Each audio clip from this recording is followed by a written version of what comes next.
Alright, so example 3 says graph f of x equals the cube root of x. So the first thing I'm going to do is graph it, which my point should be a 0, 0, 1, 1, and 8, 2, as well as negative 1, 1, negative 1, and negative 8, negative 2.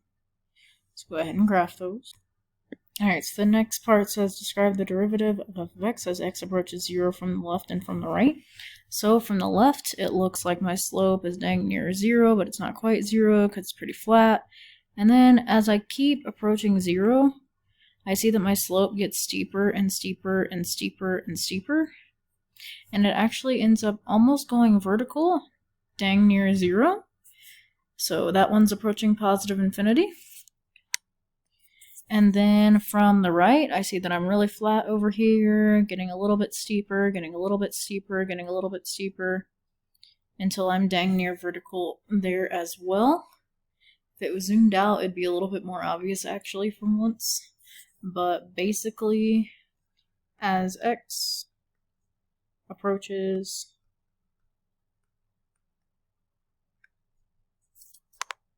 zero from the right and from the left, they both approach positive infinity. So f primed of x equals positive infinity. I meant to say f primed of x approaches positive infinity. Oops. Alright, and then later this semester we'll find out that f primed of x is actually equal to 1 over 3 times the cube root of x squared using this formula. What value does the derivative when x equals 0? Well, that's just simply using substitution. So I've got 1 over 3 times the cube root of 0 squared, which is just going to be 1 over 0 after I multiply that all out. So that's going to be undefined. And the reason why that is because, like I said, this tangent line, as I'm getting closer and closer and closer to 0, becomes vertical, which means that I have an undefined slope.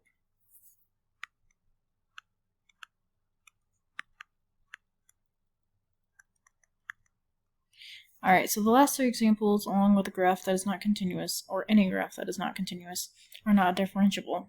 The first graph had a corner, or a sharp turn, and the derivative from the left and the right did not match.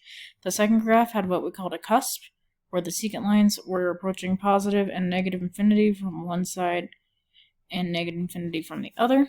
So again, that's just like the little tooth-looking thing, because yes, cusp is also a thing in dental.